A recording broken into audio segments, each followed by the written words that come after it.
الحمد لله وكفى والصلاة والسلام على من لا نبي بعده. أعوذ بالله من الشيطان الرجيم. بسم الله الرحمن الرحيم. إن الله عنده علم الساعة وينزل الغيث. صدق الله مولانا العظيم وصدق رسوله النبي الكريم ونحن على ذلك لمن الشاهدين والشاكرين والحمد لله رب العالمين.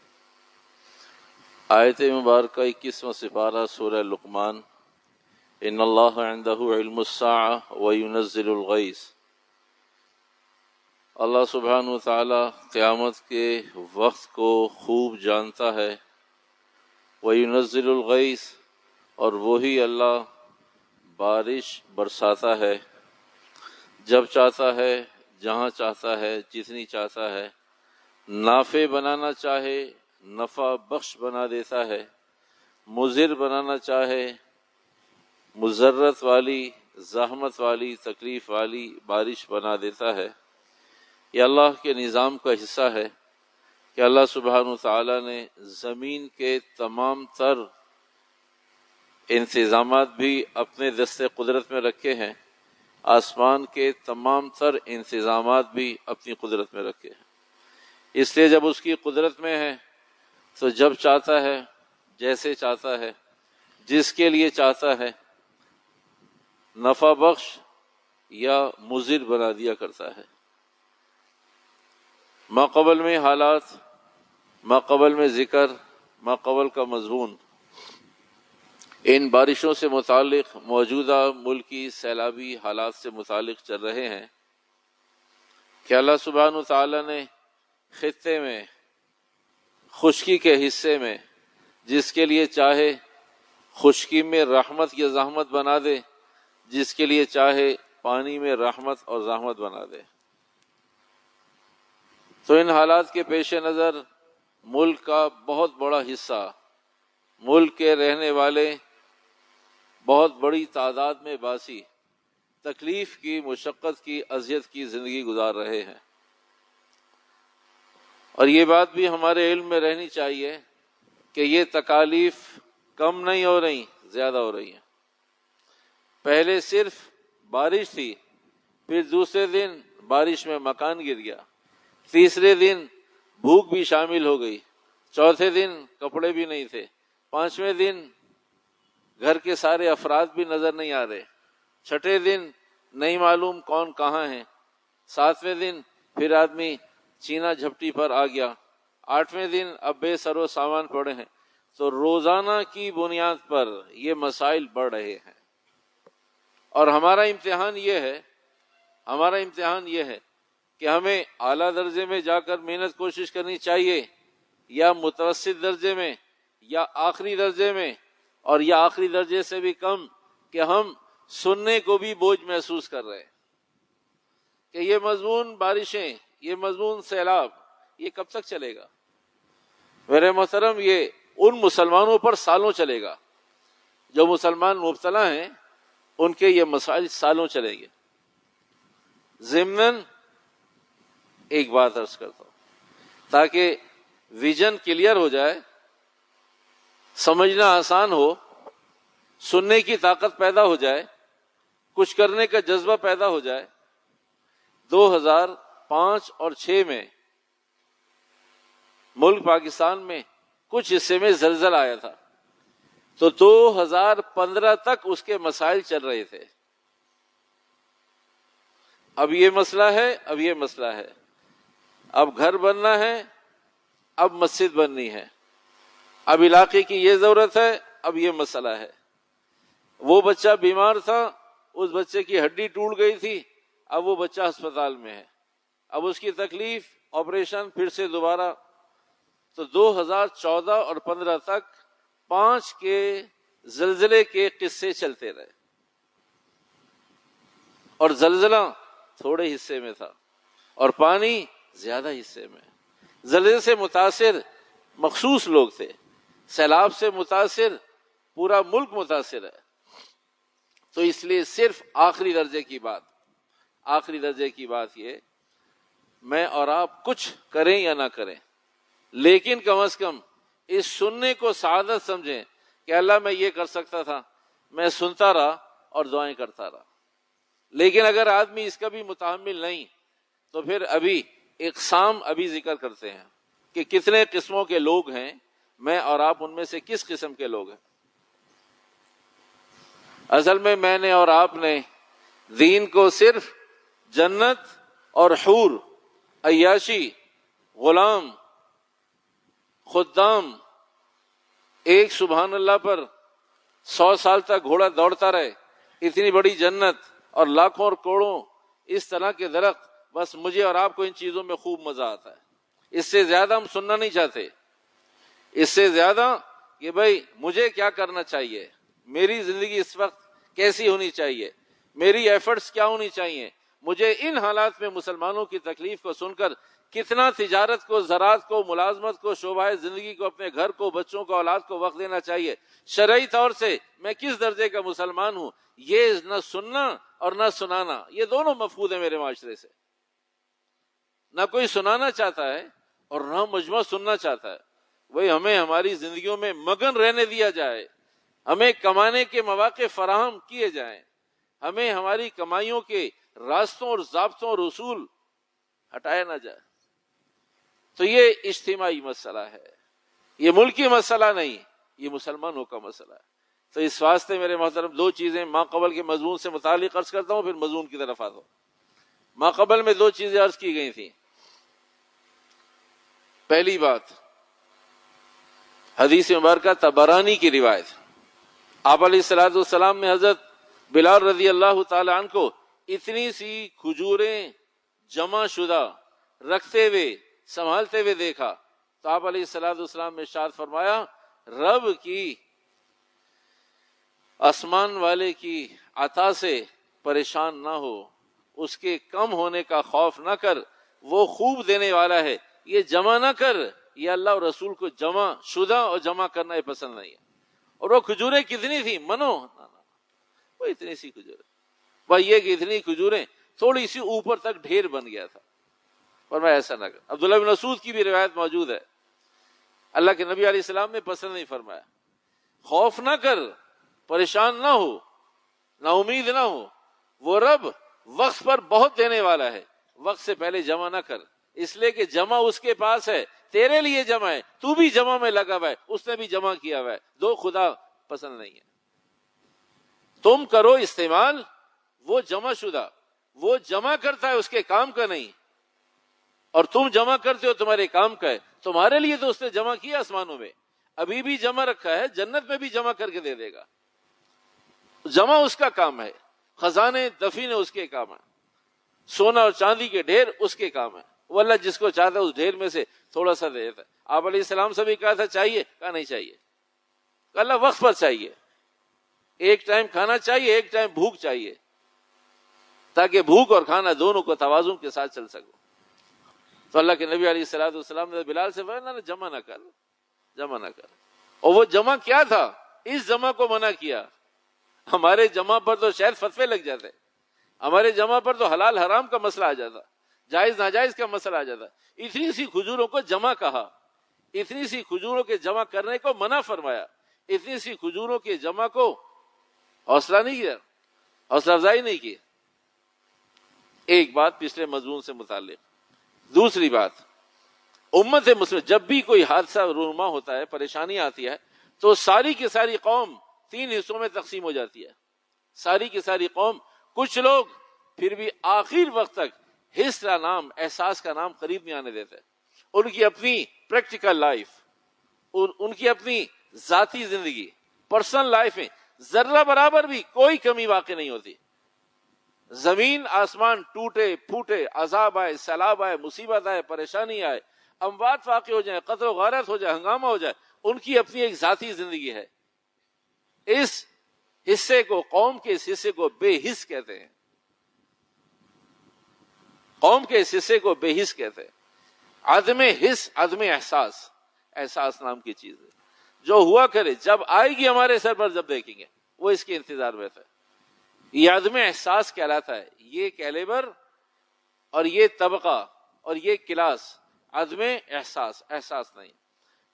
دوسرے نمبر پر احساس کرنے والے لوگ، جنہیں احساس ہوتا ہے، جنہیں خیال گزرتا ہے، جن کو پریشانی ہوتی ہے، جن کی پیشانی پر بل آتے ہیں، جن کی زبانیں اور بولیاں بدل جاتی ہیں، جن کی باڈی لینگویج بدل جاتی ہے، جو اپنے مشوروں میں اس کا ذکر کرتے ہیں کہ بھائی مسلمان پریشان. یہ احساس والا طبقہ.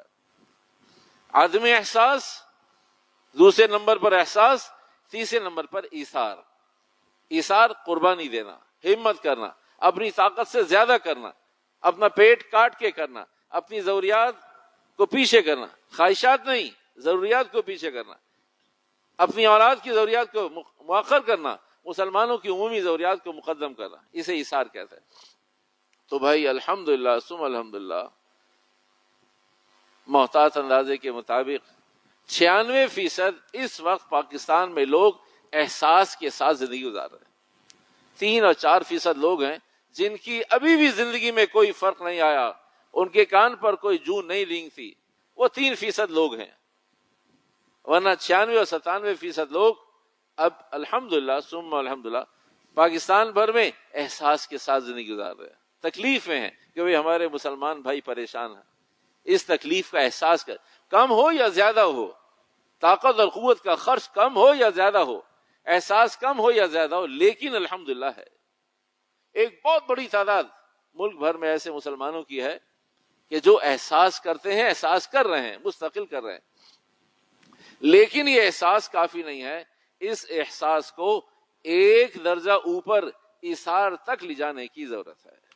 یہ ساری ترغیبات اس لیے ہیں، میرے آپ کو کہنے سننے کی ترغیب اس لیے ہے کہ بھئی الحمدللہ پہلا درجہ جو کبھی تھا، عیب کا درجہ تھا، شناعت کا درجہ تھا، برائی کا درجہ تھا، عیب کا درجہ تھا، اس میں الحمدللہ میں اور آپ نہیں کہ ہمیں احساس ہے. ہم عدم احساس کے ساتھ زندگی نہیں گزار رہے، بے حسی کی زندگی نہیں گزار رہے. حس ہے، احساس ہے، ادراک ہے. ہاں مسلمان تکلیف میں ہیں، کچھ کرنا چاہیے. ہاں مسلمان تکلیف میں ہیں، ان کی تکلیف کو دور ہونا چاہیے. دعا کے ذریعے، عمل کے ذریعے، جا کر بھاگ دوڑ کر کے، رابطے کر کے، فون کر کے نہیں، تکلیف دور ہونی چاہیے. الحمدللہ یہ احساس عمومی مسلمانوں میں موجود ہے، لیکن یہ ناکافی ہے. لیکن یہ کافی نہیں. کافی کیا ہے؟ ایثار پر آئیے. اگلا درجہ ایثار کا ہے، اگلا درجہ ایثار کا. تو چند گزارشات ایثار سے متعلق عرض کرتے ہیں، پھر مضمون سمیٹتے ہیں. مسلم بن سعد حج کے لیے بغداد سے تشریف لے گئے. مسلم بن سعد حج کے لیے بغداد سے حرم تشریف لے آئے. چچا جان نے 1000 دراہم کہا مدینہ جانا، مکہ سے فارغ ہو جاؤ، حج سے فارغ ہو جاؤ، پیارے نبی علیہ الصلوۃ والسلام کی خدمت اقدس میں حاضر ہونا، اپنا بھی ہمارا بھی سلام پیش کرنا، اور ساتھ ساتھ وہاں مدینہ منورہ کے کسی بستی اور قریہ میں، کسی محلے میں اہل بیت سادات لوگ رہتے ہوں، ان میں سے جو زیادہ ضرورت مند ہوں تو ہماری طرف سے ان کو یہ تحفہ اور ہدیہ دے دینا. مسلم بن سعد بغداد سے چلتے ہیں، چچا نے 1000 دراہم دے دیے ہیں، نہ 10,000 دراہم دیے. 10,000 دراہم دیے کہ اہل بیت میں سے، سادات میں سے جو زیادہ ضرورت مند ہوا.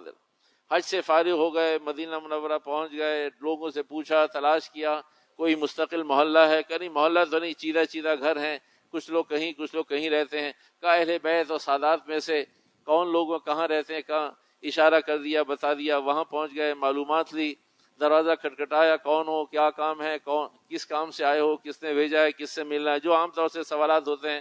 تو سارے سوالات کی اطمینان کے بعد کہ بھائی بغداد سے آیا ہوں، میرے چچا جان نے کچھ امانت دی ہے، آپ لوگ اہل بیت میں سے ہیں، تو یہ کچھ ہدیہ اور تحفہ لے کر آیا ہوں بغداد سے، مدینہ کے اہل بیت کے لیے. حج سے فارغ ہو گیا ہوں، حج سے فارغ ہو کر واپس جانا چاہتا ہوں، امانت پہنچانا چاہتا ہوں، دروازہ کھولیں اور قبول کر لیں. تو ایک ادھیڑ عمر کی عورت، ایک خاتون خانہ، جنہوں نے دروازہ کھولا تسلی اور اطمینان کے بعد، کہا تمہارے چچا جان نے بھیجا ہے. کہا چچا جان نے بھیجا اور کہا ہے کہ یہ اہل بیت میں سے کسی کو پہنچا دینا، ہماری طرف سے ہدیہ ہے. اس عورت نے، مدینہ میں رہنے والی اہل بیت میں سے عورت نے کہا تمہارے چچا جان نے تو ایک بات اور بھی کہی تھی. تمہارے چچا جان نے کہا اہل بیت بھی ہوں اور جو زیادہ ضرورت مند ہو. تم نے تو یہ ہمیں نہیں بتایا کہ جو زیادہ ضرورت مند کو دینا ہے. کہاں چچا جان نے کہا تو تھا بغداد میں بات کہ جو زیادہ ضرورت مند ہو انہیں دینا. تو کہا اطمینان رکھو, تمہارے چچا جان نے زیادہ ضرورت مند کی قید لگائی ہے, تو میرے پڑوسن میرے پڑوس میں ایک پڑوسن رہتی ہے عورت, وہ بھی بیوہ ہے میری طرح, وہ مجھ سے زیادہ ضرورت مند ہے, آپ وہاں چلے جاؤ اور یہ ہدیہ انہیں دے دو. جس زمانے کی بیوہ, جس زمانے کی عورت, اس کا حال یہ ہے, اس زمانے کے مردوں کا حال کیا ہوگا؟ اس زمانے کے کھاتے پیتے لوگوں کا حال کیا ہوگا؟ جو فاقہ زدہ بیوہ عورت کا حال یہ ہے, اس کا معیار یہ ہے. تو یہ صاحب برابر والے کچے گھر پہ دروازہ کھٹکھٹایا, پھر بتایا, پھر ساری چیزیں, کون ہو, کہاں سے آئے ہو, کس سے ملنا ہے, کیا بات ہے, بتایا سارا کام. تو پھر دروازہ کھلا, وہاں بھی ایک ادھیڑ عمر کی عورت باہر نکلتی ہے. کہا تمہیں کس نے بھیجا ہے ہمارے پاس کہ ہم ضرورت مند ہیں؟ کہا آپ کے پڑوس والوں نے. کہا نہیں, انہوں نے ہمارا اکرام کیا ہے, ہماری رعایت کی ہے, زیادہ ضرورت مند تو وہی ہیں, تم انہیں جا کر دے دو, ہم اتنے زیادہ ضرورت مند نہیں ہیں, انہوں نے پڑوس کا خیال رکھا ہے اس لیے ہمارے پاس بھیجا ہے, ورنہ اصل ضرورت مند وہی ہیں. اس حاجی صاحب نے کہا کہ وہ آپ کے پاس اور آپ ان کے پاس, میں کہاں جاؤں, میرے لیے کیا حکم ہے؟ کہا زیادہ ضرورت مند تو وہی ہیں, آپ کو وہیں یہ ہدیہ دینا چاہیے اور آپ وہیں چلے جائیں, لیکن آپ با اختیار ہیں, ایک رائے آپ کو دیتا ہوں. ان محترمہ نے کہا ایک رائے آپ کو دیتی ہوں. وہ رائے یہ ہے, انہوں نے کہا میں ضرورت مند ہوں, میں کہتی ہوں وہ زیادہ ضرورت مند ہے. انہوں نے کہا ان کی بات بھی آپ مان لیجئے, میں نے کہا میری بات بھی قبول کر لیجئے, 5,000 انہیں, 5,000 میرے ہاں دے دیں. انہوں نے کہا سارے ادھر دے دیں, انہوں نے کہا سارے ادھر دے دیں. یہ ہے ایثار. امت اس پر آئے گی تو اللہ کی مدد آئے گی, امت نہیں آئے گی تو مدد اپنی جگہ کھڑی ہے. میں اور آپ اپنی جگہ کھڑے ہیں. اللہ پاک مجھ سے اور آپ سے عمل دیکھنا چاہتا ہے. اللہ نظام کے بدلنے میں محتاج نہیں ہے, اللہ مجبور نہیں ہے نظام کے بدلنے میں. اللہ میرے اور آپ کے عمل کو دیکھنا چاہتا ہے کہ بندوں کا عمل کیا ہے. ہمارے آپ کے عمل پہ فیصلہ ہوتا ہے, ہمارے آپ کے اعمال پہ فیصلہ ہے. ہم بھی مستقل ابتلا میں, آزمائش میں. جنہیں اللہ نے دینے والا ہاتھ بنائے وہ بھی آزمائش میں, جنہیں لینے والا بنائے وہ بھی آزمائش. ان کی آزمائش دیگر ہے, ہماری آزمائش دیگر ہے. ہماری آزمائش علیحدہ ہے, ان کی آزمائش علیحدہ ہے. اللہ ہمیں دیکھ رہا ہے کہ تم کتنے اپنے آپ کو کیا ظاہر کرنا چاہتے ہو. تم بھی خدا بننے کا شوق رکھتے ہو, انہیں بھی اللہ نے ایک ابتلا میں, آزمائش مبتلا کر دی. دوسرا مضمون, دوسری بات, مصر میں ایک جامع مسجد میں 4 جوان اکٹھے ہو گئے. رات کا اندھیرا, 4 جوان اکٹھے ہو گئے. چاروں کو اندازہ ہوا کہ شاید چاروں ہی مسافر ہیں.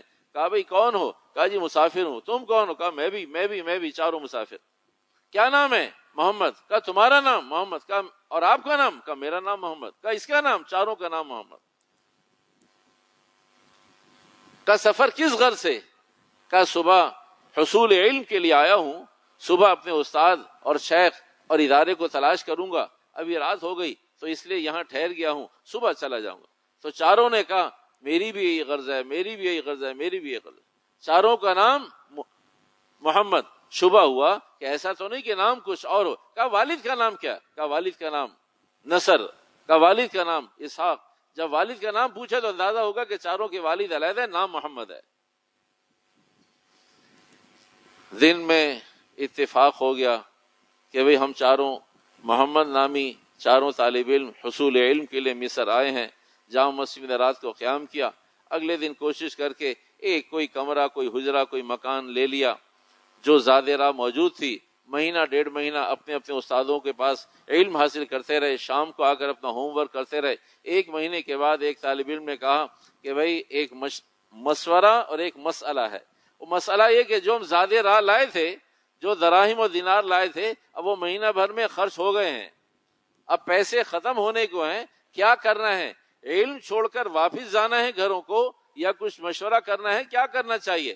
تو تینوں کا اتفاق ہو گیا مسئلہ ہمارا بھی یہی ہے، پیسے ختم ہونے کو ہیں.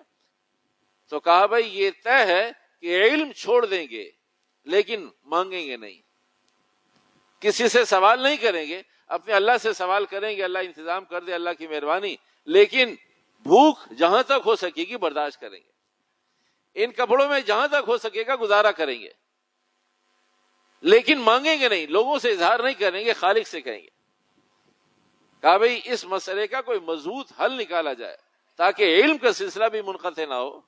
تو پھر طے یہ ہوا کہ بھئی چاروں میں سے ایک مہینے کے لیے کام کرے اور وہ خرچ کرے چاروں پر، اور پھر ایک مہینے کے بعد دوسرا خرچ کرے، دوسرا کمائے، تیسرے مہینے میں تیسرا کمائے، چوتھے میں. تو اس طرح حصول علم اور تعلیم بھی چلتی رہے گی، اور ہم طالب علم ہیں، ہمارا کام بھی چلتا رہے گا، اور ایک مہینے کے سبق کو ریکور کر لیں گے. تو کہا بھی پہلے کس کی باری ہے؟ ہر آدمی کہتا ہے کہ بھئی پہلے کسی اور کی باری دے دیں، میں بھی تیار ہوں. پھر قرعہ ڈالا گیا تو قرعہ نکلا ہے محمد بن اسحاق کا. رات کے اندھیرے میں محمد بن اسحاق کا قرعہ نکل آیا کہ بھئی محمد بن اسحاق یہ پہلے کمائیں گے. کہا بھئی آپ نے طے کر دیا ہے، مجھے اختیار دیجئے، میں استخارہ کر لوں کہ بھئی میں کماؤں گا، علم چھوڑ کر کماؤں یا میں واپس چلا جاؤں. اتنی دیر میں اسحاق نے نماز کی نیت باندھی، محمد بن اسحاق نے، باقی تینوں بھی بیٹھے. دروازے پر کھڑے کچھ لوگوں کی گفتگو شنید کانوں میں پڑ رہی تھی. کہا یہی گھر ہے؟ کہا ہاں یہی گھر ہے. کہا یہیں رہتے ہیں وہ لوگ؟ کہا یہیں رہتے ہیں. کہا چاروں یہی ہیں؟ کہا چاروں یہی ہیں. یہ گفتگو سننے کے بعد پریشان ہو گئے کہ شاید ہمارے لیے کوئی اور آزمائش اور پریشانی آ گئی. دروازہ کھٹکھٹایا گیا، دستک دی گئی، کون ہے؟ ہم اندر آنا چاہتے ہیں، آ جائیے اندر. کہا آپ چاروں کون ہیں؟ ہم چاروں طالب علم ہیں. تو آنے والوں نے کہا محمد بن اسحاق کون ہے؟ کہا یہ ہے. کہا محمد بن نصر کون؟ کہا یہ ہے، فلاں محمد فلاں محمد. تو کہا آپ کو ہمارے نام کیسے معلوم؟ کہا ہمیں تو آپ کا گھر نہیں معلوم، آپ کے کام نہیں معلوم. ہمارا بادشاہ، اس زمانے میں مصر میں کوئی بادشاہ ہوں گے، ہمارا بادشاہ احمد نامی دوپہر میں سنت کی نیت سے قیلولہ کیا اور ہڑبڑا کر اٹھا اور کہا کہ آپ علیہ السلام نے ارشاد فرمایا کہ میرے لوگ پریشان ہیں اور تم میٹھی نیند سو رہے ہو. کہ ہمیں تو ہمارے بادشاہ نے نام بتائے ہیں. تو بھائی یہ 500 دینار بادشاہ کی طرف سے ہدیہ ہے، اسے رد نہ کریں، منع نہ کریں، رد نہ کریں، منع نہ کریں، اسے قبول کریں، اور جب یہ ختم ہو جائے اس سے پہلے ہمیں اطلاع کر دیں، ہم آپ کا مزید دوبارہ وظیفہ جاری کر دیں. کتابوں میں بات لکھی ہے کہ انہوں نے اس ختم سے پہلے جگہ بدل لی کہ وہ پھر آ کر پوچھیں گے تو پھر سوال کا ایک انداز بن جائے گا. آ کر پوچھیں گے 500 دینار میں کچھ بچے ہیں، کہاں ختم ہو گئے؟ تو ایک سوال، اسے اشراف کہتے ہیں، دل کا سوال. زبان سے تو آدمی خاموش رہتا ہے لیکن اپنے انداز سے، گفتگو سے، اٹھان سے بتاتا ہے کہ یہ میری ضرورت ہے. اسے اشراف کہتے ہیں. تو کہا پھر بتانا پڑے گا یا جھوٹ بولنا پڑے گا؟ تو اس 500 دینار کے ختم ہونے سے پہلے ان سچے طالب علموں نے، حصول علم حاصل کرنے والے، قرآن حدیث پڑھنے والوں نے اپنی جگہ بدل لی کہ نہ بادشاہ کو پتہ چلے.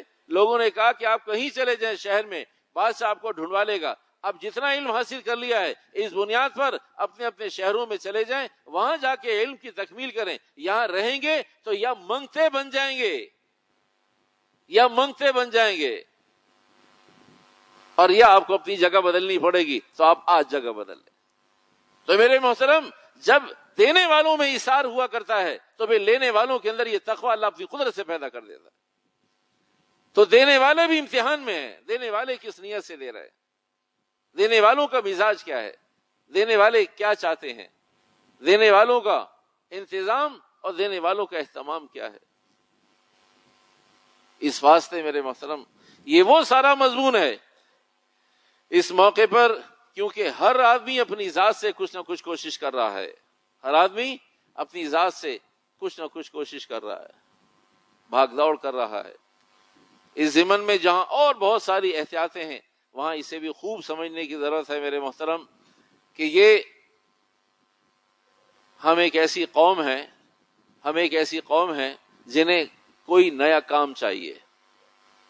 ہم ایک ایسی قوم ہے جنہیں ایک نیا کام چاہیے، کوئی نیا کام مل جائے صحیح.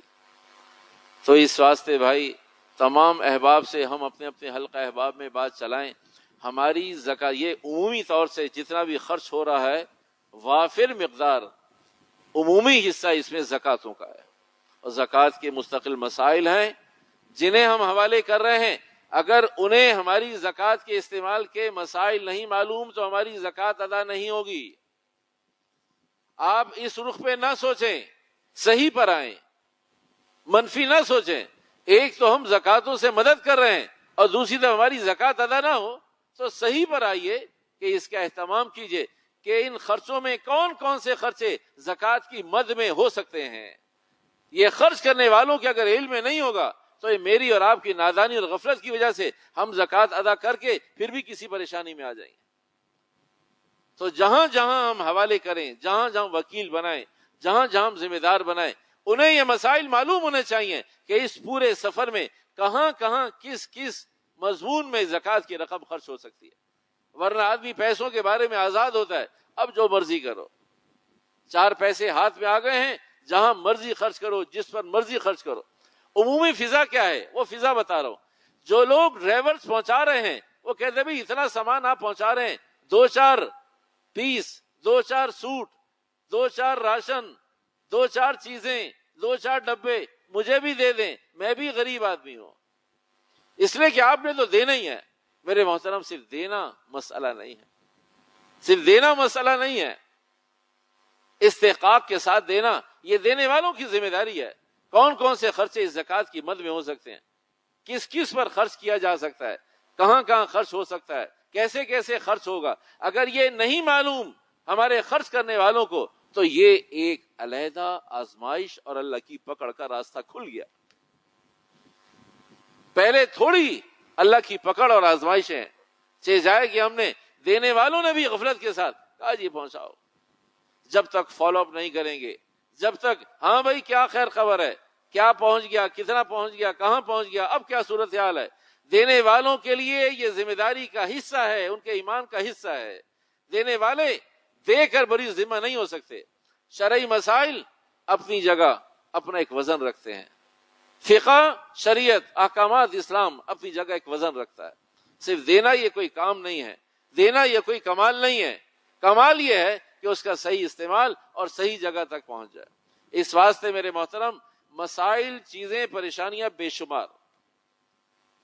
اس وقت بھی ہزاروں لوگ ایسے ہیں جو 1 گھنٹہ، 1.5 گھنٹہ، 2 گھنٹہ پیدل چلتے ہیں پانی میں، تو وہ ایک برتن میں، لوٹے میں، کسی جگ میں پینے کے پانی لے کر پھر اپنی فیملی کے پاس 1 گھنٹہ پانی میں سفر کر کے جاتے. آج بھی میں ممبر پہ بیٹھ کر جمعے کے مضمون میں بات آپ کو بتا رہا ہوں، لاکھوں لوگ آج بھی ایسے ہیں پاکستان میں ان سیلاب کی وجہ سے، جو پانی حاصل کرنے کے لیے آدھا پونا گھنٹہ گھٹنوں گھٹنوں پانی میں، پیٹ پانی میں چل کر آتے ہیں، اس لیے کہ جہاں وہ ہیں وہاں پر پینے کا پانی نہیں ہے. یہ تو ایک عمومی ایک ایسی ضرورت ہے، کھانا پینا، پہننا اور چھپر اور علاج، یہ تو ایسی بنیادی ضروریات ہے. تو اس وقت تک لاکھوں لوگ ایسے ہیں جن کو بنیادی ضروریات نہیں، پانی جیسی چیز بھی میسر نہیں ہے. ہم موج میں راحت میں ہیں. جملہ اچھا نہیں ہے، ہم عیاشی میں ہیں، ہم عیاشی کر رہے ہیں. اتنی نعمتیں اللہ نے ہمیں آپ کو عطا فرمائی ہیں. اس وقت بھی کئی پاکستان سے باہر کی بات نہیں ہو رہی، یہ حیدرآباد کے نواحی علاقوں کی بات ہو رہی ہے، یہ دادو کے نواحی علاقوں کی بات ہو رہی ہے، یہ سانگڑ کے نواحی علاقوں کی بات ہو رہی ہے، یہ حیدرآباد سے آگے خیبر کے نواحی علاقوں کی بات ہو رہی ہے، یہ میرپور خاص اور ٹنڈو آدم اور ٹنڈولا یار کی بات ہو رہی ہے. 2 اور 3 اور 4 گھنٹے کی ڈرائیو پر یہ سارے مسلمان موجود ہیں. کرنا بھی ضرور ہے. اس گفتگو کے بعد نہیں جی ہمارے بس کا نہیں ہے، نا، یہ کم علمی، کم فہمی اور کم ہمتی کی علامت ہے. باہمت بنیے، مشکل کام پر آئیے. مشکل کام یہ ہے کہ دینے کے بعد آدمی اسے کنارے تک پہنچائے کہ بھئی کہاں پہنچ گیا، کیا پہنچ گیا، تاکہ اللہ نے مجھے مال عطا فرمایا ہے، اللہ کی توفیق سے میں نے زکوٰۃ وقت پر یا پیشگی زکوٰۃ نکالی ہے، اور وہ بھی خدا نہ خواستہ غلط استعمال ہو جائے. لینے والے بھی پابند اور دینے والے بھی پابند. یہ وہ امور ہیں میرے محترم، یہ وہ چیزیں ہیں، یہ وہ اہتمام ہے جس کے بغیر میری آپ کی دنیا بھی ویران ہو جائے گی، آخرت بھی ویران ہو جائے گی. اس واسطے کرنا بھی ہے ان سارے کاموں کو، اور اس اہتمام کے ساتھ اور شریعت کے تناظر میں اور شریعت کے پلیٹ فارم سے، تاکہ جو پہلے مسائل آ رہے ہیں مزید ہم ان مسائل میں اضافہ نہ کر دیں۔ اللہ سبحانہ وتعالی ہم سب کو سمجھ کی عمل کے اہتمام کی توفیق عطا فرمائے۔ وآخر دعوانا الحمدللہ رب العالمین۔